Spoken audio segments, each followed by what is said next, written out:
देखो, trading psychology ना किसी काम की नहीं है।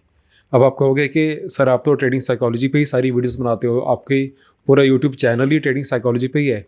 बट स्टिल मैं कह रहा हूँ किसी काम की नहीं है अगर आपने ये वाले 3 गोल्डन रूल्स को फॉलो नहीं करा। साइकोलॉजी यस बहुत इंपॉर्टेंट है, बट साइकोलॉजी भी तभी काम करती है जब आप ये बेसिक्स को फॉलो करते हो। अगर ये बेसिक्स ही फॉलो नहीं करे फिर कोई भी साइकोलॉजी की वीडियोस देखने का बेनिफिट भी नहीं होगा आपको। So the first point is कि आपका रिस्क डिफाइन होना चाहिए। अब रिस्क ना लोग ज़्यादातर उसके बारे में सोचते नहीं है। लोग सोचते हैं कि हाँ हमें रिवॉर्ड कितना मिलेगा, हमें प्रॉफिट कितना आएगा। हर ट्रेड लेने से पहले आपके माइंड में सच्ची बताओ क्या चल रहा होता है। ये चल रहा होता है ना कि यहाँ पे ट्रेड लिया है, बस यहाँ तक चल जाए, 100 वाला ट्रेड 150 तक पहुँच जाए, 200 तक चल जाए, मुझे बहुत अच्छा प्रॉफिट आ जाएगा। बट आपके माइंड में सबसे पहले चलना चाहिए कि मेरा रिस्क कहाँ पे है, मैं मैक्सिमम इस ट्रेड से कितना लूज़ कर सकता हूँ। और वो चीज़ आपके इमोशन से नहीं, आपके टेक्निकल लेवल से आनी चाहिए कि अगर मैंने यहाँ पे ट्रेड लिया है तो मैक्सिमम मेरे पूरे कैपिटल का मैंने कितना रिस्क लिया है। सेकेंडली, इस पर्टिकुलर चार्ट के अकॉर्डिंग, इस ट्रेड के अकॉर्डिंग मेरा स्टॉप लॉस कहाँ पे बनता है, उस लेवल को वहीं पे मार्क कर दो, चार्ट के अंदर ही मार्क कर दो। एंड डिपेंडिंग अपॉन कि आपका स्टॉप लॉस कहाँ बनता है, कितना परसेंट आप लूज़ कर रहे हो, उसके अकॉर्डिंग आपकी पोजीशन साइज आएगी, उसके अकॉर्डिंग आप पोजीशन अपनी लोगे। इससे देखो आपका ना फोमो चल जाता है बाहर। आपको फिर ये नहीं होता कि यार ये ट्रेड इतना भाग रहा है। आप देखते हो कि यार ट्रेड बहुत अच्छा लग रहा है, मेरे फ्रेंड ने भी ले लिया है, टीवी पे भी मैंने देख लिया है, ट्विटर पे भी किसी ने बता दिया चार्ट के बारे में, तो अब मैं एकदम से ले लेता हूँ। एंड जब वो लेते हो वो एकदम टॉप लग गया होता है, वहाँ से वो प्राइस गिरना स्टार्ट हो जाता है। तो जब आपका रिस्क डिफाइन करोगे आप, उसके अकॉर्डिंग आपका मैक्सिमम स्टॉप लॉस निकलेगा, उसके अकॉर्डिंग आपकी पोजीशन साइज बनेगी। जब ये प्रॉपर आप प्लान करके ट्रेड करोगे ना तो आपको FOMO, fear of missing out, आपको नहीं होगा। एंड देन ही आपके उसके बाद ही आपकी साइकोलॉजी अच्छे से काम करना स्टार्ट करेगी, बिकॉज आपने पता है, आपके सबकॉन्शियस को पता है कि आपने एक प्लान फॉलो किया है। आप ऐसे ही तुक्के से नहीं आ गए, ट्रेड आपने बस देखा था भाग रहा है तो एकदम से उस पर नहीं आ गए। आपने प्रॉपरली प्लान फॉलो करके अपने रिस्क को पहले डिफाइन करके फिर आपने ट्रेड लिए। Second rule is trade your system not the market noise. देखो अब मार्केट में इतनी ज़्यादा नॉइज़ है ना, पहले से बहुत बहुत ज़्यादा नॉइज़ बढ़ गई है। शुरू में आपको कोई ट्रेड करना होता था ना, सोशल मीडिया होता था, टीवी पे भी पहले इतने ज़्यादा चैनल्स पे नहीं दिखाते थे, रोज़ रोज़ कोई स्टॉक्स नहीं दिखाते थे। आपको अगर कुछ पता चलता था किसी स्टॉक के बारे में या किसी फ्रेंड से पता चलता था, या न्यूज़पेपर में आपने कोई कंपनी के बारे में सुन लिया, कोई आईपीओ के बारे में सुन लिया, एंड फिर आपको बस थोड़ा सा फोमो होता था कि हाँ ये स्टॉक कोई अच्छा लग रहा है, सुनने को आ रहा हूँ, ये मैं जाके ट्राई करके ले लेता हूँ। आपको फिर एक्सचेंज पे जाके फिजिकली जाके वो स्टॉक लेना पड़ता था, तो उसमें काफ़ी फ्रिक्शन था, इतनी जल्दी आप बहुत ज़्यादा ट्रेड्स नहीं ले पाते थे चाह के भी, उसमें एक फिजिकल बैरियर था। उसके बाद कॉलिंग वाला ऑप्शन आया, आपको फ़ोन करके ट्रेड लेना पड़ता था, एंड उसके अंदर भी आपके पास इतनी ज़्यादा इन्फॉर्मेशन नहीं होती थी। अब आपके फिंगर टिप्स पे इतनी ज़्यादा न्यूज़ है, इतनी ज़्यादा नॉइज़, इनफैक्ट मैं कहूँगा न्यूज़ नहीं नॉइज़ है। आपको दिन में कितने ज़्यादा ट्रेड्स रोज़ दिख रहे हैं, आपको सोशल मीडिया पे, टेलीग्राम पे, ट्विटर पे इतने ज़्यादा रोज़ लोग अपने चार्ट्स, अपने ट्रेड्स दिखाई जा रहे हैं आपको फोमो होता रह रहा है। एंड आप फिर साइकोलॉजी थोड़ी ना फॉलो कर रहे हो, आप अपना सिस्टम थोड़ी ना फॉलो कर रहे हो, आप बस मार्केट के नॉइज़ में, फोमो में आके बस ट्रेड कर रहे हो। आपका सिस्टम एक डिफाइन होना चाहिए कि मैंने, अगर इनफैक्ट मैं कहता हूँ काफ़ी बार अपने मैं फ्रेंड्स को कहता हूँ कि अगर कोई लिस्टेड कंपनी का सीईओ आके आपको बोले ना कि ये स्टॉक बहुत अच्छा है, मेरा स्टॉक ले लो, पक्का यहाँ से डबल हो जाएगा, फिर भी मत लो। फिर भी अपने चार्ट को देखो। अगर आपका चार्ट, जो आपकी स्ट्रैटेजी है, वो अगर आपको कहती है कि हाँ ये एक्चुअल में स्टॉक ठीक लग रहा है, तब उसको देखो, वरना कंपनी की सीईओ की भी बात भी ना सुनो, किसी की बात ना सुनो। अगर कोई भी आपको चार्ट्स दिखा रहा है, अगर कोई आपको इनफैक्ट अपने प्रॉफिट लॉस दिखा रहे हो, तो वैसे ही आपको फोमो दे रहा है, वो कुछ आपको अपसेल करना चाहता है। बट अगर आपको कि वैसे ही चार्ट्स भी दिखा रहा है, आप चार्ट उसका देख लो, किसी से आपको कोई पता चला किसी स्टॉक के बारे में, वो स्टॉक का आपको नाम पता चल गया, ठीक है, बट किसी के प्रेशर में आके ट्रेड मत करो। ये नॉइज़ आपके जो माइंड में आ जाती है उसके उन कोई ट्रेड मत करो। आप हमेशा अपने सिस्टम को देखो कि मेरा सिस्टम, मेरा टेक्निकल लेवल यहाँ पे अच्छी तरह ब्रेकआउट दे रहा है, या फिर जो इंडिकेटर मैं फॉलो कर रहा हूँ वो मुझे आपको कंफर्मेशन सिग्नल दे रहा है कि नहीं दे रहा। अगर वो दे रहा है तो ट्रेड करेंगे, अगर नहीं दे रहा तो नहीं करेंगे। एंड नॉइज़ को जितना ज़्यादा हो सके आप कम करो। आपने एटलीस्ट ये रूल फॉलो करो कि जब ट्रेडिंग का मार्केट आवर्स चल रहे हैं उस टाइम पे सोशल मीडिया बिल्कुल मत देखो। आपने उस टाइम पे यूट्यूब वीडियोस भी नहीं देखनी, कुछ नहीं देखना। और आजकल तो लोग यूट्यूब पे लाइव ट्रेडिंग कर रहे होते हैं। उसके अंदर आपको पता है एक्साइटमेंट पूरी मिलेगी आपको, काफ़ी टाइम आप ट्रेड कर लोगे, आपको लगेगा प्रॉफिट आ रहा है, जा रहा है, आ रहा है, जा रहा है, पर 6 मंथ्स बाद देखोगे प्रॉफिट तो आया नहीं, सारा लॉस ही हो गया। ऊपर से टाइम वेस्ट किया उस टाइम पे कुछ और भी नहीं कर पाए। स्विंग ट्रेडिंग के अंदर भी ये बेनिफिट होता है कि आपने इतना स्क्रीन टाइम देना ही नहीं है, तो आप और भी बहुत कुछ कर पाते हो।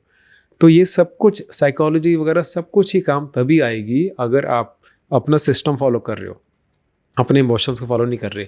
सिस्टम है, क्लियर डिफाइंड पाथ है, पता है कैसे ट्रेड लेना है, कहाँ पे लेना है, क्यों नहीं लेना, स्टॉप लॉस कहाँ रखना है, ये पता होगा तब ही साइकोलॉजी काम करेगी। ये मैं साइकोलॉजी वीडियोस अराउंड अपने यूट्यूब चैनल पे मैं 300 के आसपास साइकोलॉजी वीडियोस बना चुका हूँ। उसके बाद मैं ये कह रहा हूँ कि उससे पहले भी आपको एक बेसिक तो पता होनी चाहिए, टेक्निकल की बेसिक पता होनी चाहिए, तो साइकोलॉजी काम चलती है। और अगर अभी तक आपको ये बेसिक्स नहीं पता है, आपको नहीं पता कौन सा स्टॉक स्कैन कहाँ से करना है, एक बार स्टॉक स्कैन कर लिया फिर उसको कंफर्मेशन पे कब बाय करना है, एक बार कंफर्मेशन बाय कर लिया फिर उसका स्टॉप लॉस कहाँ पे होना चाहिए, उसको राइड कैसे करना है, कौन से इजी इंडिकेटर के साथ राइड करना है, उसको एग्जैक्टली कहाँ पे निकालना है, एंड निकाल के फिर उससे बस दूर बैठना है, दोबारा उसमें एंट्री करने की आप में इम्पल्स नहीं आनी चाहिए। ये चीज़ें अगर अभी तक आपको नहीं पता है, एंड आपकी एक स्टॉक को लेने से पहले आपकी चेकलिस्ट क्या होनी चाहिए, देन एक बार आपने कोई स्टॉक ले लिया तो फिर आप उसकी ट्रेडिंग जर्नल कैसे मेंटेन करो, एंड अगर आपने कोई लॉन्ग टर्म ट्रेडिंग करनी है, पोजीशन ट्रेडिंग करनी है, तो उसके लिए आपको फंडामेंटल्स की बेसिक्स कहाँ से देखने हैं और क्या देखने हैं, ये सब अगर आपने पता करना है तो मैं नीचे अपनी ऐप का लिंक दे दूँगा। उसके अंदर बहुत ईजी वे में, ईजी वीडियोज़ में step by step from the basics to advance swing trading मैंने सारे उसके अंदर वीडियोज़ में बहुत ईजिली समझाया हुआ है, वो आप चेक कर सकते हो। टेक्निकल पार्ट ऑफ ट्रेडिंग के लिए ये इन्वेस्टमेंट आपकी लाइफ की लास्ट होगी, इसके बाद आपको टेक्निकल कोई इन्वेस्टमेंट नहीं करनी पड़ेगी। साइकोलॉजिकल यस में आपको असिस्टेंस रहती है। साइकोलॉजिकल असिस्टेंस के लिए मैं आपके लिए ऐसे वीडियोस अच्छी बनाता रहूँगा जिसमें कि आपको और क्लैरिटी मिलती रहेगी। Golden rule number 3 is focus on your process not your PNL। अब अगर आपके पास सिस्टम भी आ गया, आपको पता भी चल गया मैंने कहाँ पे एंट्री लेनी है, कहाँ पे मेरा स्टॉप लॉस होना चाहिए, बट उसके बाद भी अगर आप बार बार अपना प्रॉफिट लॉस खोल के देखी जा रहे हो, एंड आप सच बताओ अगर सुबह उठते ही आप पोर्टफोलियो खोलते हो एंड अगर मार्केट बेरिश चल रही हो, पोर्टफोलियो खोलते ही आपको पूरा पोर्टफोलियो अपना लाल लाल दिखे, सारी तरफ लॉसेस ही दिखे, तो आपके माइंड में क्या आता है? आप डिमोटिवेट नहीं हो जाते सुबह ही प्रॉफिट और लॉस को देख के? सुबह ही खुलते ही मार्केट, आपने 9:15 मार्केट खोल लिया, लॉस दिख गया इतना बड़ा, उसके बाद क्या वो चीज़ आपके मूड को अफेक्ट नहीं करती? एक बारी लॉस देखने के बाद आप उसके बाद भी क्या अच्छे से अपने ट्रेड्स ले पाते हो? देखो रूल नंबर 1 क्या था कि आपने सबसे पहले यहाँ पे सिस्टम में हमारे जो भी मैंने रूल डिस्कस किया उसके अंदर देखो, एक तो आपके पास रिस्क डिफाइंड होना चाहिए। सेकंड रूल क्या था कि आपने सिस्टम अपना अच्छे से फॉलो करना है, अपना स्ट्रेटजी खुद की अच्छे से फॉलो करनी है। ये दोनों अगर आपने रूल्स फॉलो करे हैं, उसके बाद अगर आपका स्टॉप लॉस हिट होता है जो कि एक ट्रेडिंग का पार्ट है, ये एक ट्रेडिंग का बिजनेस एक्सपेंस है, वो होगा, और उसके बाद भी आपका स्टॉप लॉस हिट होता है, तो अगर आपने अपना रूल फॉलो करके स्टॉप लॉस हिट करवाया है ना, तो आप लूज़र नहीं हो, आप एक अच्छे ट्रेडर हो। लूज़र आप तब हो अगर आपने इम्पल्स में आके किसी को देख के कोई ट्रेड ले लिया बिना रीज़न के एंड अब आपको उसमें लॉस हुआ है, तो वो आपकी गलती है। बट अगर आपने अपने सिस्टम को अच्छे से देखा है, अपने सिस्टम को अच्छे से फॉलो करा है, उसके बाद भी अगर स्टॉप लॉस हिट हो जाता है तो वो आपके हाथ में था ही नहीं।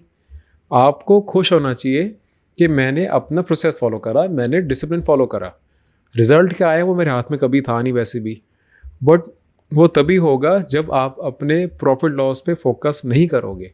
अगर आप ऑब्सेस हो जाओगे ना कि मेरा प्रॉफिट कितना है, लॉस कितना है, प्रॉफिट कितना है, आप थोड़ी थोड़ी देर बाद अपना पोर्टफोलियो खोल के अपनी पोजीशंस को देखते रहोगे, फिर साइकोलॉजी काम नहीं आएगी। अगेन आप फिर अपने इमोशंस के अकॉर्डिंग ही काम करोगे। जिस दिन आपका पूरा पोर्टफोलियो ग्रीन दिखेगा उस टाइम आपको नेचुरली थोड़ा ज़्यादा और ट्रेड्स करने का मन करेगा। अगर 2-3 दिन आपको अपना लॉस दिखता रहा तो हो सकता है उस टाइम पे आपको कोई अच्छा ट्रेड अगला दिख भी रहा हो, बट बिकॉज आप इतना टाइम से लॉस देख रहे हो, आपका मूड ही नहीं होगा, आप ट्रेड को उसको देखोगे ना अच्छे से, एंड अगर वो ट्रेड मिस हो गया उसके बाद आपको रिग्रेट होगा कि यार मैंने अच्छा खासा ट्रेड को मिस कर दिया। तो वो हुआ क्यों? बिकॉज साइकोलॉजी काम नहीं आ रही, यहाँ पे क्या हो रहा है कि आप प्रॉफिट लॉस से इतना ज़्यादा ऑब्सेस हो चुके थे कि आपके सारे इमोशंस उसके अकॉर्डिंग ही हो रहे हैं, एंड यही चीज़ से आपने बचना है। तो I hope this video is helpful, and आपको ये वाले तीनों रूल्स में से कौन सा रूल आपको लगा कि हाँ यार ये रूल मैंने पहले नहीं सुना था, ये मुझे कुछ इस चैनल पे आके न्यू सीखने को मिला है, तो मुझे नीचे प्लीज़ कमेंट्स में बताओ।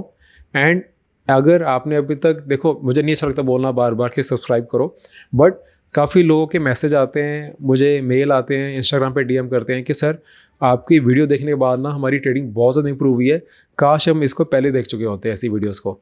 बट देन फिर वो कहते हैं कि हाँ सर हमने सब्सक्राइब ही नहीं करा था, हमने अब करा है जाके। तो वो लोग भूल जाते हैं, सब्सक्राइब नहीं करते हैं, बाद में जाके उनको रियलाइज़ होता है कि हाँ वीडियो एक दो बारी कभी फीड में उनके आ गई होगी यूट्यूब चैनल में, और उन्होंने देख लिया, बट उसके बाद दोबारा भूल गए सब्सक्राइब करना। तो अगर आपको अच्छी लगती है वीडियो, सब्सक्राइब कर लेना चैनल को, एंड ऐसी वीडियोस अपने ट्रेडर फ्रेंड्स के साथ शेयर करना, उनके लिए भी बेनिफिट हो गया इसके अंदर। एंड आपको कौन से टाइप की वीडियोस चाहिए, एग्जैक्टली कौन से टॉपिक पे वीडियो चाहिए, कौन से ऐसे साइकोलॉजिकल फैक्टर्स हैं जिसमें आपको अभी इश्यूज़ आ रहे हैं, आप डायरेक्टली उस टॉपिक का नाम मुझे नीचे कमेंट्स में बताओ, मैं उस पर वीडियोस ज़रूर बनाऊंगा। And I will see you in the next video. Thank you.